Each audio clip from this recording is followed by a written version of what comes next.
K.N.. Nehru அவர்கள் சார்ந்திருக்கக்கூடிய துறையில தொடர்ந்து முறைகேடுகள் வந்து கொண்டே இருக்கிறது.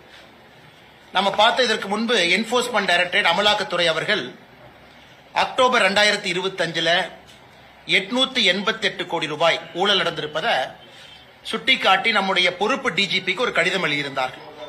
அமலாக்கத்துறையை பொறுத்தவரை அந்த கடிதத்தில் குறிப்பிட்ட 150 நபர்கள் பின் பாயிண்ட் பண்ணி கொடுத்திருந்தாங்க. வாட்ஸ்அப் சாட்டு, எப்படி பணம் மாறி இருக்கு, குறிப்பா நேரு அவர்களுடைய அமைச்சர் இருக்கக்கூடிய துறையில இன்ஜினியர் அபிஷியல்ஸ் அவர்களுக்கு அந்த பரீட்சைக்கு 25 லட்சத்திலிருந்து 35 லட்சம் ரூபாய் வாங்கியது ஏற்கனவே பத்திரிகையாளர் சந்திப்புல பேசியிருக்கோம். நான் டீட்டெயிலா போக விரும்பலீங்கன்னா அது உங்களுக்கு தெரியும். அது சம்பந்தமாக இதுவரை ஒரு வழக்கு கூட காவல்துறை பதிவு செய்யவில்லை. இது முதல். இரண்டாவது, மறுபடியும் நம்முடைய அமலாக்கத்துறை தமிழகத்தினுடைய பொறுப்பு டிஜிபி அவர்களுக்கு மறுபடியும் ஒரு கடிதம் எழுதியிருக்கிறாங்க. டிசம்பர் 3 கடிதம் எழுதியிருக்கிறாங்க.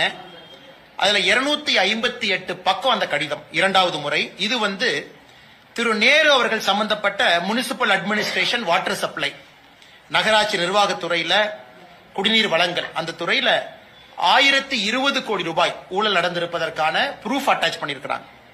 இது குறிப்பாக நகராட்சி நிர்வாகம் மற்றும் குடிநீர் வழங்கல் துறையில அங்கே பொறுப்பேற்கக்கூடிய கான்ட்ராக்டர்ஸ், அரசனுடைய கான்ட்ராக்ட் கிடைக்கக்கூடிய கான்ட்ராக்டர்ஸ் எப்படி பிரைப், லஞ்ச பணமாக 7.5% 10% கான்ட்ராக்ட் வேல்யூவை நேரு அவர்களுக்கும் குடும்பத்தை சார்ந்தவர்களுக்கும் கொடுக்க வேண்டும் என்பதை ஒரு டோசியரா நம்முடைய பொறுப்பு டிஜிபி கொடுத்திருக்கிறாங்க.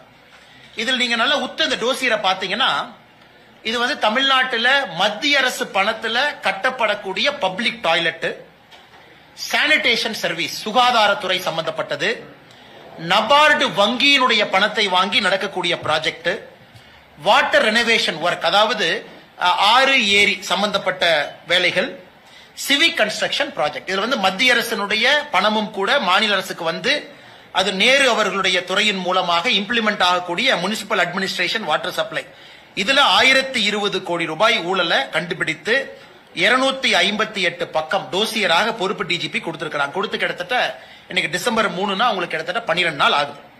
அதுல குறிப்பாக இடி அவர்கள் மறுபடியும் வாட்ஸ்அப் சாட் எப்படி பணத்தை வாங்கியிருக்கிறாங்க, ஹவாலா டிரான்சாக்சன், துபாய்க்கு ஹவாலா மூலமாக ஓவர்சீஸுக்கு அனுப்பி இருக்கக்கூடிய ப்ரூஃப், அது எல்லாம் கூட கொடுத்திருக்கிறாங்க. இதுல ரொம்ப அதிர்ச்சிகரமான விஷயம் என்னன்னா, இது அதிர்ச்சி தான், ஆனா ஆச்சரியம் இல்ல, நிறைய வாட்ஸ்அப் சாட்ல பார்ட்டி ஃபண்ட் மென்ஷன் பண்ணிருக்காங்க. பார்ட்டி ஃபண்ட் டிஎம்கேன்னு இருக்கு. அதையும் கூட அமலாக்கத்துறை அந்த 258 பேஜ் டோசியர்ல அதையும் கூட ஹைலைட் பண்ணிருக்காங்க. பார்ட்டி ஃபண்ட் அப்படின்னு அவங்க பண்ணி பிரைப கலெக்ட் பண்ணிருக்காங்க. 7.5% 10% கான்ட்ராக்டர்ஸ்.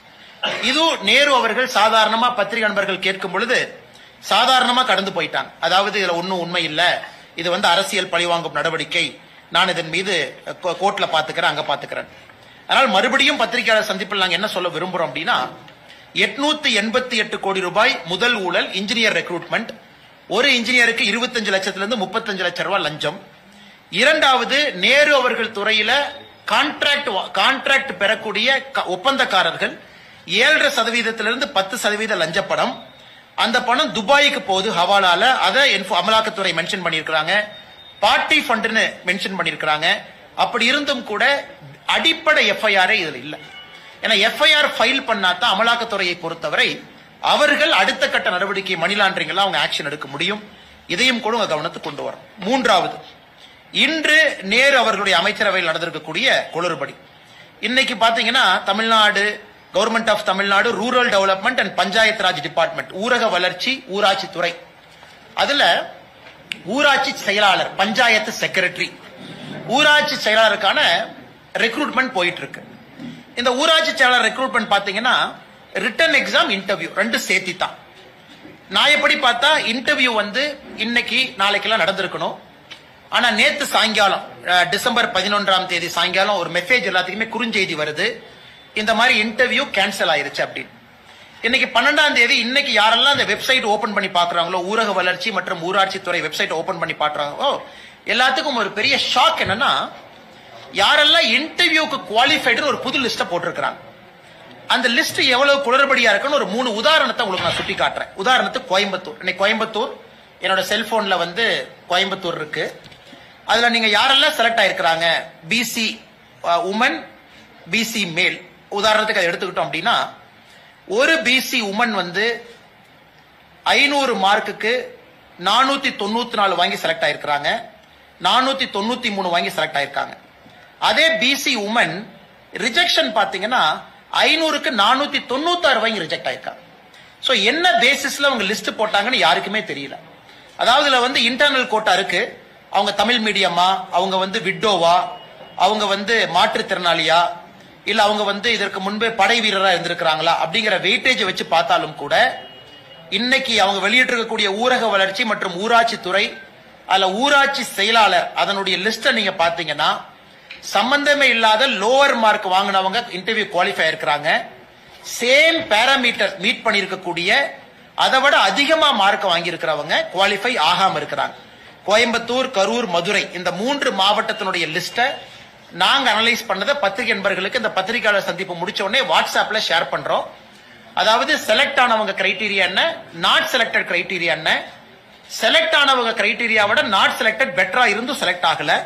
சோ இவ்வளவு குளறுபடிகளை இன்னைக்கு வெளியிட்டிருக்கக்கூடிய லிஸ்ட். இதிலும் கூட லஞ்சம் கைமாறி இருப்பதாக பெரிய அளவில் குற்றச்சாட்டுகள் வந்து கொண்டிருக்கிறது என்று காலையிலிருந்து.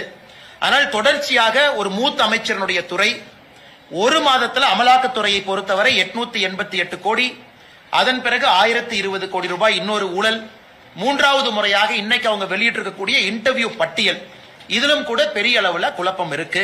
ஆனா முதலமைச்சர் எதையும் கண்டுகொண்டதாக தெரியவில்லை, நேரு அவர்களும் எதையும் கண்டுகொண்டதாக தெரியவில்லை. இன்னைக்கு பொறுப்பு டிஜிபிக்கு பொறுப்பு டிஜிபி போட்டிருக்கிறாங்க.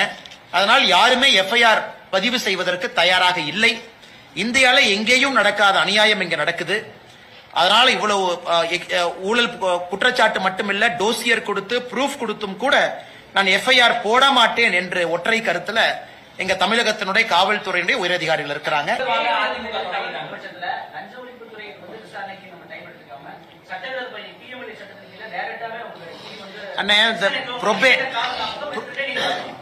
ப்ரொபேட் அஃபென்ஸ், அதாவது இன்னைக்கு வந்து இடி அவர்கள் பிஎம்எல்ஏல வந்து நடவடிக்கை எடுக்கணும் அப்படின்னா ஒரு பேசிக் அஃபென்ஸ் தமிழ்நாட்டில் நடந்திருக்கணும், அதுக்கு ஒரு எஃப்ஐஆர் பதிவு செஞ்சிருக்கணும். அது எஃப்ஐஆர் பதிவு செய்யப்படாம பிஎம்எல்ஏ நீங்க நடவடிக்கை எடுத்தீங்கன்னா அந்த நடவடிக்கை செல்லாது. இது அவர்களுக்கு தெரியும்.